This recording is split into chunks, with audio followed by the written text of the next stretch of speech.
नमस्कार, welcome to nursing smart. आज के इस छोटे से सेशन में क्वेश्चन एक, लेकिन उससे रिलेटेड बहुत सारी इम्पोर्टेंट चीज़ें हम डिस्कस करने वाले हैं जो कि एग्ज़ाम्स में बहुत ज़्यादा प्रोबेबल हैं। क्वेश्चन लगभग निश्चित है यहाँ से आना। तो चलिए बिना समय गंवाए शुरू करते हैं आज का ये छोटा सा सेशन।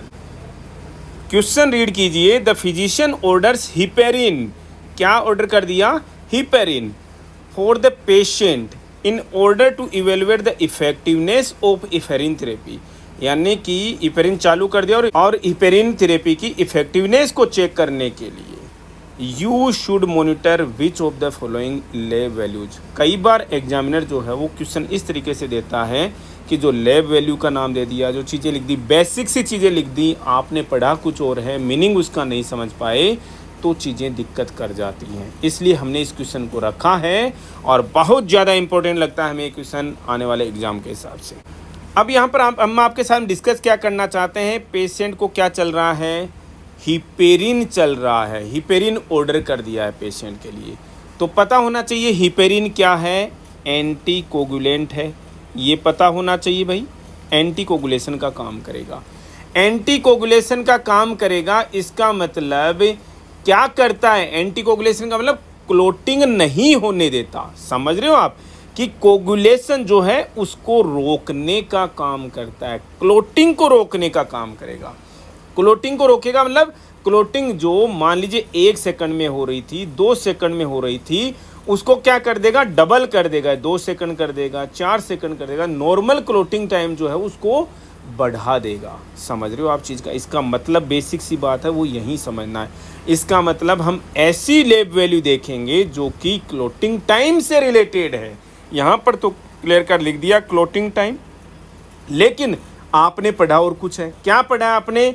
आपने पढ़ा है या तो पीटीटी या पढ़ा है एपीटीटी, राइट? यही पढ़ा है। पीटीटी का मतलब क्या है? पार्शियल थ्रोम्बोप्लास्टिन टाइम या एक्टिवेटेड पार्शियल थ्रोम्बोप्लास्टिन टाइम, यही पढ़ा है ना। एक्टिवेटेड पीटीटी पढ़ा है या फिर पीटीटी पढ़ा है। और क्या कर देता है ये इनको बढ़ा देता है। कैसे बढ़ाता है? ये प्रोथ्रोम्बिन को किसमें? थ्रोम्बिन में।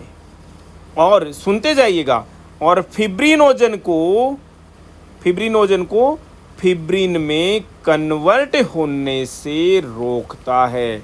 इनको कन्वर्ट नहीं होने देता, इसका मतलब क्लोटिंग नहीं होने दे रहा। प्रोथ्रोम्बिन जो है थ्रोम्बिन में बदलेगा तो ही क्लोटिंग होगी, फिब्रिनोजन फिब्रिन में बदलेगा तो ही क्लोटिंग होगी ना। तो इस काम को इसने रोक दिया है। अब सेम ऐसी ही चीज़ आप एक और पढ़ते हो। क्या पढ़ते हो?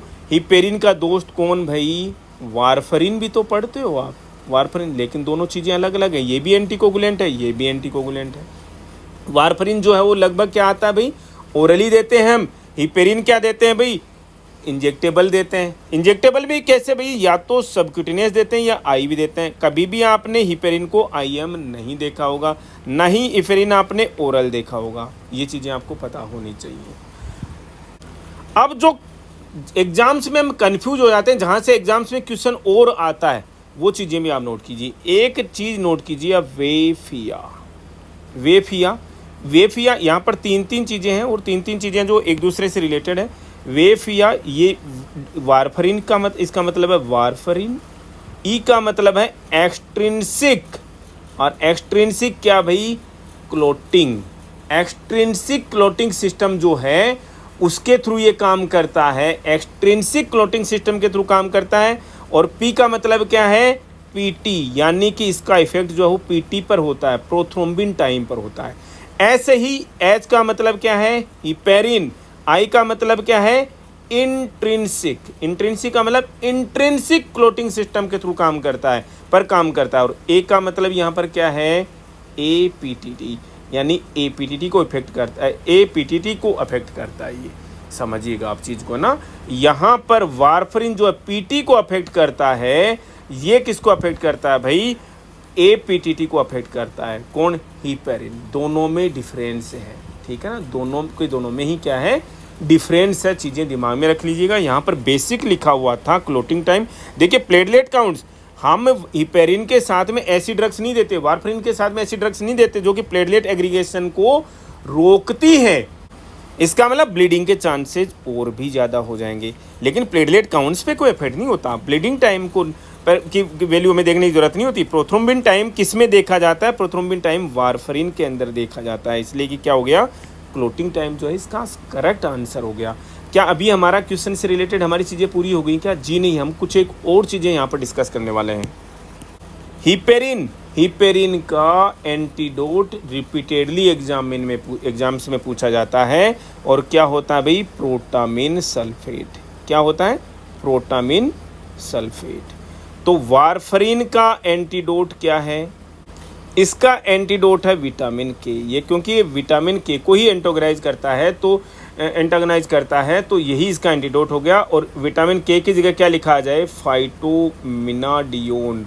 तो कंफ्यूज होने की ज़रूरत नहीं है, यही इसका एंटीडोट है। अब जब चीज़ें हम पढ़ रहे हैं तो एक चीज़ और दिमाग में रख लेना, एक टर्म आता है, टर्म क्या है? ड्रग है इनोक्जापरिन। ये इनोक्जापरिन क्या है? एग्जाम में सिंपली पूछता आपसे, ये लो मोलिकुलर वेट हिपेरिन होती है। इनोक्जापरिन क्या होती है? हिपेरिन ही है, लो मोलिकुलर वेट हिपेरिन होती है। ये सारी चीज़ें आपको पता होनी ही चाहिए। तो आप इस क्वेश्चन को वापस देखिए। हिपेरिन जो है पेशेंट को प्रेस्क्राइब कर दिया गया। इसकी इफेक्टिवनेस देखने के लिए, हिपेरिन थेरेपी की इफेक्टिवनेस देखने के लिए आप क्या जो है ले वैल्यू जो है वो मॉनिटर करेंगे? क्लोटिंग टाइम यानी कि PTT या APTT, ये आप मॉनिटर करेंगे इसकी इफेक्टिवनेस को देखने के लिए।